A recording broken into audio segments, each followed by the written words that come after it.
the network for the AV industry. What are you listening to? This is AV. This is AVNation. This is AVNation. This is AVWeek, episode 201, recorded Friday, June 19th, 2015. InfoComm 2015, part 2. Ready. AVWeek. Performing scan. Week. Online. This is AVWeek.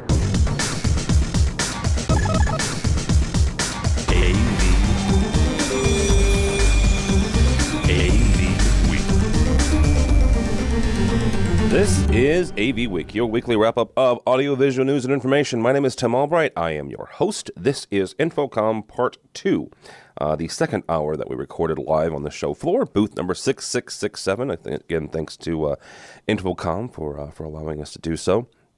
If you're wondering kind of why we're doing this piecemeal and voiceovered and a little bit produced, a little more produced than we typically would do this, well, let's just say that an awful lot of lessons were learned this year about recordings and microphones being on and weird things like that. So that's why basically my mic was not on, at least in the recording sense. And so I'm going back and voicing over and just kind of introducing some of the pieces as they happened, and giving you a little more context instead of, jacking up a non-existent audio track. So, first up, hour number 2 started with a couple of Harman employees. Paul Zielie, Educator of the Year, Bradford Benn, who works in the Crown Division, started from the Crown Division, but he works all over now, as well as Chris Neto from AV Help Desk.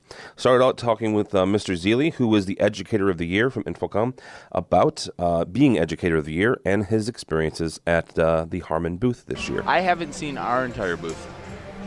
One of the reasons I haven't seen our entire booth is even when I've been scheduled for a booth tour, I found that in the hour I can get about 1.5 products in, and 15 to 18 feet into the booth, and time's up and I start over. So. And the scary thing is actually usually starting with the Martin products, because it has more blinking lights than the AMX products. I was actually very impressed as Paul was breaking down the difference of DMX over 512 through ArtNet versus DMX cards for the AXB frames. It was amazing. Transport is transport. Yes, agreed. But the fact that he could go back to AXLink. We also talked with Chris Neto about one thing he saw on the show floor that really wowed him. Well, outside of the stuff that I was out and about and checking out, I went to go see some products that we were visiting. I guess Display Note's an interesting product. It's another one of those products that's in the digital wireless display area. A little different in the sense that it was actually designed with the touch panel, or the touch portion integrated. That was not integrated, excuse me. It was designed with the touch screen in mind, more so than the collaborative piece. The collaborative piece sort of came with that. They were working on some stuff. I like that. I like the immersive pod. Back into the wireless displays. I mean, this is a hot topic right now for us. I was very surprised. These guys are going to boo me. Forget it, I'm not going to mention that. I like the... No, please do. No, you do want to boo me. No. Come on. No, I saw the Chief projector mount, which has a little ratcheting, little telescopic little bar, which is actually pretty cool. And it's one of those products that we find every year that it's like, duh, why didn't we think of that? So, because we don't. Yeah. It's one of those products that, all right, you have a ceiling mounted projector, you always end up with an installer that's, I got to go to the store or whatever to get a 3-inch pipe made or a 6-inch pipe cut and threaded. This thing has the ratcheting piece to it. You can adjust it, snap it into place, works. We also asked Paul Zielie from AMX by Harman what his biggest challenge at InfoComm is. Having to co-host with me. Duh. Now, the biggest problem is typically setting a proper base of experience. I had some very large classes, in excess of 60 people, and trying to meet the needs of that many people that might have a variety of base level experience, and make sure that the people who have more experience aren't bored, and that the people who don't have as much experience aren't lost. We run into that a lot in Wireshark. There are times where I would have loved to sit down and do Wireshark, but you have to make sure that everyone has a base understanding of what it's supposed to look like and what's going on before you can really start analysis. So that's really the challenge, is the variety in the short period of time. That, and for any given 3-hour class, I've got 15 to 20 hours worth of slides. So I've got thousands of slides. Luckily, he has a high transfer rate at about 10 gigabits a second. It's amazing. Right. Yep. Yeah. It really doesn't matter, because what happens is I see a slide, I start talking, and then I go, okay, this is what I just said, and run through the next 10 slides. The next group we have up is Mike Blackman from ISE, Victoria Ferrari from Synergy CT, as well as Brad Grimes from InfoComm. Now, some people may not know this, but ISE, Integrated Systems Europe, is actually a collaboration between InfoComm and CEDIA. So we started talking with Mr. Blackman about why exactly he was here at the show. No. We it doesn't make any sense for us to exhibit, but being part of the InfoComm family, we actually get a lot of reservations here, where people are actually booking ISE, and it works the other way around for InfoComm as well when they're at ISE. There's a big booth. For, but the sales team are out on the floor talking to we have the same customers. A lot of customers we have across the board from all the 13 shows we have worldwide, and we share that. We work with the same people, and it's good to actually exchange that information, share the contacts, and work with everybody. Brad Grimes gives us his insight on Microsoft compared last year's booth with this year's booth. Yeah, walk before you run. I mean, it's great to get them introduced to the space. They definitely have a solution at the show that lots of people are interested in. A lot of integrators that we all know are working with them on installations of this solution. This is If last year was sort of their toe in the water, they're all the way in this year, and we're thrilled to have them here. We asked Victoria Ferrari from Synergy CT, what did she see that kind of wowed her? There wasn't really anything that really blew me away, but maybe I didn't cover the floor enough like I needed to. But can I be a complete nerd? There's two things that I'm super excited about that I will actually sell, and Biamps dialer. And Chief has a mount with an adjustable height on the, yes. So with no tools needed, so that's going to be awesome for my guys. Really good. I was excited about the Biamp dialer, so yeah. We could not have a member of InfoComm staff on without asking them if they had an attendance number at that point. And again, this is about 3:30 on Friday afternoon. Nope, not yet. Not yet. I tried that one already. But I mean, yeah, we don't. No, he wouldn't. No, I've got it should be the biggest show we've done. It's been really great. The floor space it's the biggest show floor that InfoComm's ever had. So it's like 525,000 square feet or something. Some huge number. So yeah, every year you figure, how is this industry going to outdo itself, and it always does. And a lot of that has to do with the cool solutions coming into it. The fact that software is becoming such a big part of the industry. You get drones in here. There's a lot of things to bring new people in, and that's really what we're always trying to do, is to figure out, okay, how are we going to get more and more people interested in this? Because the universe of AV professionals and technology professionals is a lot bigger, and somehow we just keep getting more and more in here, and it's really great. I hope they had a good time. What's your favorite part of the show? I like things that flash. like things that boom. I like I've been to lots of different kind of trade shows in a lot of different industries, and this has always been my favorite one. I like the people. I really like the people who come to a show like this. They're friendly. They're nice. I I was born out in Chicago, where everyone's friendly and nice, in my opinion at least. And I like the same kind of vibe here. It's a really laid back. You know, when the show first started, even when we were doing education before the show floor started, people were saying that it's a nice, mellow, friendly vibe. People just enjoyed being here. There was nothing too frenzied about it, nothing too stressed about it. And, you know, that's one of the reasons I really like this show and this industry. We talked with both Mike Blackman and Brad Grimes about why they come to the show. Firstly, it's relaxing for me. You know, at my own show, I do not get to see the show.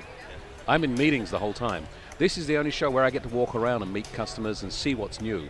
What I take away from this, I actually get to learn about what's new in the business. You know, what new technology is there. And I talk to guys like Brad or Jason and say, hey, you know, what are you doing that we should take back to Europe? So we're looking at the drones. We're looking at various other things which you know, they pioneer. Actually, we have this thing. We do something new, they copy it. They do something new, we copy it. So it just goes backwards and forwards. Sharing and sharing alike. Yeah. Are we going to do 4 days? Well, we will let them experiment with that first, and then we'll see how it goes. I mean, we will give the people what they want, obviously, and ISE is a huge, successful show, and we love going over there, too. And we hope they have a great run of 4 days, and you know, we'll learn what we can from it. Then Mr. Blackman goes on to talk about drones in the European Union. It's new. So as you see here, regulations are just coming into place, and it seems like every day there's a new regulation. And the same thing is going to be happening in Europe. Obviously, they've got spaces where there are control already, but they're watching what's happening elsewhere, how they're being used, and how responsible or irresponsible people are being, and then devising rules. Obviously, the same issues we have straight away is the use inside buildings. And every venue is careful about that. Nobody wants to be sued for a finger being chopped off or whatever else happens. So everyone's cautious. And I think these are some of the issues that they actually address here in the pavilion. There are people who actually are talking to you about legislation and letting integrators and live events people know, hey, you know, this is not just about getting a drone and flying it with a camera. You need to know about X, Y, and Z. What I think is fantastic about there, actually, they show the whole picture, the whole process. And I think that's great for any integrator here to actually see why is that going to affect my business or what can that do for my business. And finally, we asked Victoria Ferrari why she attends InfoComm. What are you doing here? I love InfoComm. I can't remember. I think this is like my 11th InfoComm. And you know, I usually was an exhibitor. So this is my second one as an integrator, and what a totally different experience. You know, being an exhibitor is hard work. I used to come with Beckler, Point Maker.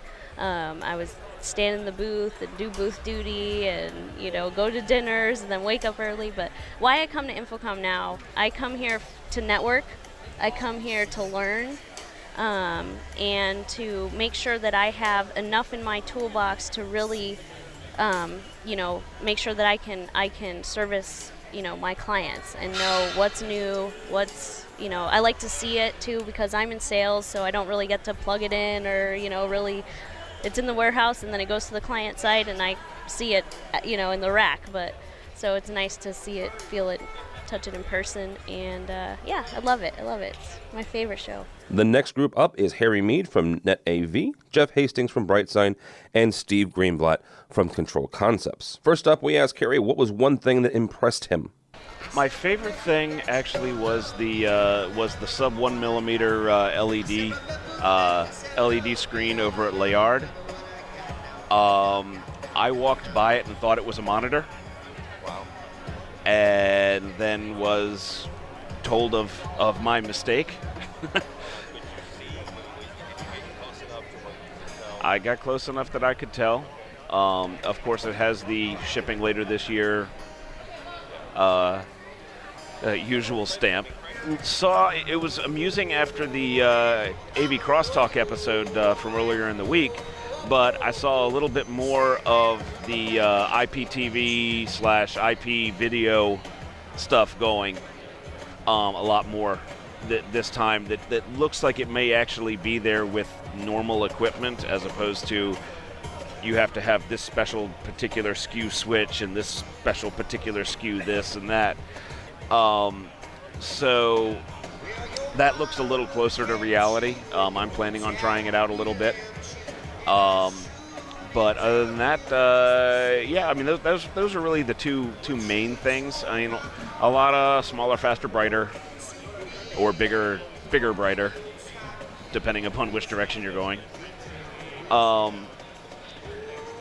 And definitely a lot more move to software base. We talked with Jeff Hastings about the media player company, Bright Signs, what they're showing this year, and what they're looking forward to in the next year. Yeah, it really is, and I'm glad you made that distinction because we tend to be pigeonholed a little bit as a digital signage media player, but it's a media player.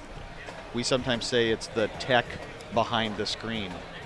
And we've seen some great screens. You know, as you walk around the show, you see a lot of great screens, but there's always something behind that screen that provides the video signal.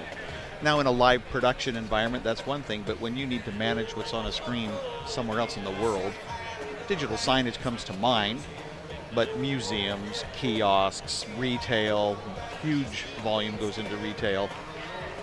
A connected media player.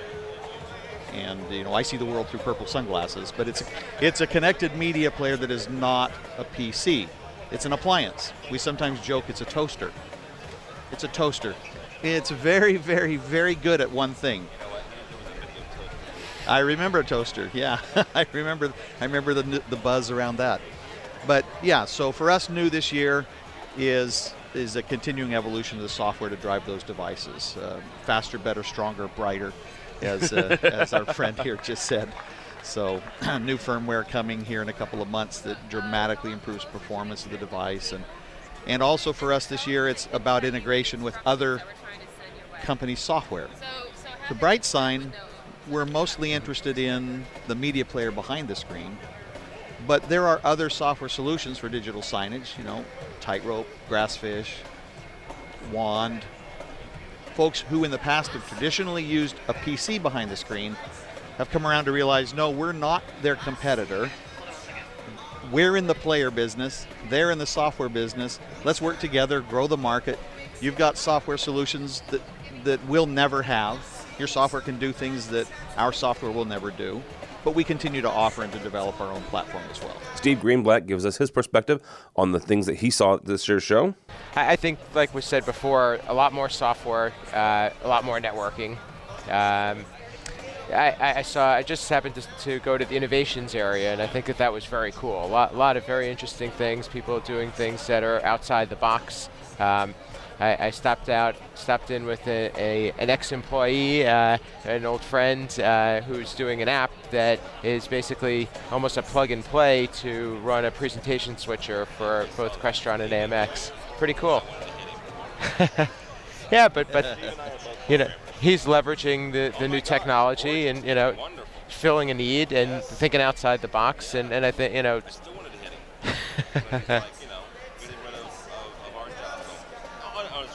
Well, it's only all in one system. We don't do easy projects, so I mean we both know that. The people is really why I come. You know, it's to hang out, to see friends, to talk about potential opportunities, to hear the buzz of the industry. What's everybody doing? I thought it was a great show for that sense, and. The way I approached it is put a lot of structure in the day, had a lot of appointments. It really made the time go very quickly and felt very productive. And it's just important to be able to be involved. You know, go to the tweet up. The tweet up was amazing, just to bring everybody together and to celebrate what we do and to just really collaborate about what we could do together. One thing that Harry Meade does very, very well at trade shows is he has a knack for finding the best swag, the best giveaways at a certain show. This year was no exception. He gives us his annual InfoComm swag report. A couple of things. Kramer was actually giving out HDMI cables, so that was fun. The multicolored ones. I think I see I got an orange one in here. Multiple T-shirts, T-shirts were doing pretty good this year. One of the more useful booths for swag actually was Premier. Premier Mounts. They had a tool to be able to set the gaps on video walls so that you didn't have the bezels all going to each other. Yeah, and you can get a constant or consistent. Yeah. Yeah, and signage, that's huge. You're constantly dealing with bezel compensation, and getting those things lined up can be a challenge. But yeah, they were giving out full 6-inch levels plus this little spark plug gap looking guy. And so that was probably the most useful tool of the swag. There was you get an AVNation mug yet in your? Oh, I can get those when I really need them. Oh, very good, very good. The other big thing was battery backups. There was I've probably got 3 or 4 of the small size up above the bag small size battery backups, and then I actually got from one company. I'm not sure if it was completely public swag or not, but I got from one company a large one that could probably charge my phone a couple of times. Then, as we have done in the past, we sort of correlate the amount and the quality of the swag with the economic health of the industry. I saw a lot of pens. You're going to gear the industry based on swag. Is that what you're saying? Actually, it's an honest small barometer of how things are going. Some companies are doing better than others. I mean, you saw some companies had really big booths, but they really wanted you to. I mean, they all want you to walk through them, and I get that. And every time I tweeted out InfoComm Swag Hunt this entire time, I was always saying, go to this booth to learn about this product, and after you learn about the product, then get the T-shirt or the what have you. I highly discourage trick-or-treaters. Because it's just rude. These guys are coming here to make contacts, and you don't need to just come. Hey, what free stuff you got? What do you got? That's crap. Is that all? Yeah. Is that everything you got? No swag. Sorry. There were a lot of beverages, though. But yeah, I mean the T-shirts. There was a medium number of T-shirts this year. I mean, there had been in years past. There had been T-shirts at every booth almost, and that's about at a medium level. So I mean, it's if we're using the swag economic barometer, then I'd say we're kind of bumping along. I think I saw more this year than last. I mean, if we're talking swag, I think I saw more this year than last. A lot of booths turn to keeping you hydrated, too. We kind of wrap up the show here with a group of folks that help AVNation happen. Chris Neto is on this. Jennifer Willard, who we've recently reconnected with Women in AV. Brad Benn, Mr. Matt Scott, Dawn Meade is in this mix, and a couple of others. First up, we talk with Jennifer Willard about what her favorite item at the show was. Actually, I just had it. I just found it. I just found it. An angry pony? Your pony, yeah. It's actually the same color. That's right. I've been waiting this whole time, finally. But no, within the last hour, and I'm really actually bummed that I just found out about it recently. But you can see, everybody, look what this is. Da-da-da-da. Can you believe Daylight it? has those. Those are pretty cool. No, and they only gave 2 away. They've been playing a game all week long. Adele, for anybody that doesn't know, Adele DeBerry, she's my hero ultimate. When I first started the Women in AV, I went out to San Francisco Library and started researching and everything. And of course, there wasn't anything about any women. And through research and all this, looking and looking, Adele DeBerry, she actually made the first silver screen. She was a woman back in the day in the early 1900s who was responsible for all of our projection screens in the silver Metallica and everything. And she started in a basement in a church. And she's the founder of Daylight. And so the Daylight that we know and everybody uses today. So they had a contest all week that I had no clue about. But you know me, you had to go out and tweet their screens in 2 different booths. So as soon as I found out, I went hustling. So yeah, so I got a t-shirt. It's fantastic. So yeah, it's cool. About this now and I'm really I know. I just found out about it an hour ago. I bet you Harry doesn't know about that. I was going to say, I'm a little disappointed in Harry. No, I just called No. and asked him to go to Daylight and get me. There we go. Beg for it. I'd send my badge with me. You didn't see Harry? Harry took off like a bat out of hell. He's. When does Harry do anything fast? Bradford Benn, Matt Scott, Don Meade, and the gang give us their final thoughts as we wrap up InfoComm 2015. Tim, for all the grief Matt and I give you, we actually count you as one of the best things that we're doing, and we're very proud to be part of AVNation. Oh, very much so. Very much so. So don't be too humble. You're our fearless leader, and trying to corral us is a full-time job. Oh, Yeah. herding cats is Herding easier. cats is nothing. Oh, yeah, no problem. No. And as we're trying to wrap up the show, well, the overhead speakers boomed. Thank you for coming to InfoComm and gave us that final magical number. InfoComm 2015 is now come to a close. There you go, ladies and gentlemen. We closed it out. Congratulations and thank you to our over 950 exhibitors, occupying 550,000 square feet of exhibits. And a new record, 39,105. You heard it here first, ladies and gentlemen. I know, right? What was it? Say it again. 39,000. Thank you for attending this year's show. Nice. We look forward to seeing you at InfoComm 2016. Was that Brad Grimes? No, he was just here. All right, that's it for episode number 200. For more information about AVWeek or AVNation, you can find us on our website, avnation.tv, avnation.tv. You'll find this program and a host of others. We have a number of videos going up surrounding InfoComm, booth tours, interviews with various folks, to check those out. Also, if you would please, we're starting something called underwriting, and that's on our website as well. A number of companies have come alongside and partnered with us and given us some money so we can do things like InfoComm, CEDIA, and ISE. So if you would, check that out. Check out how they help us out and tell them thanks, if you would, please. That's all for us. Thanks so much for watching. Thanks so much for listening. This has been AV Week.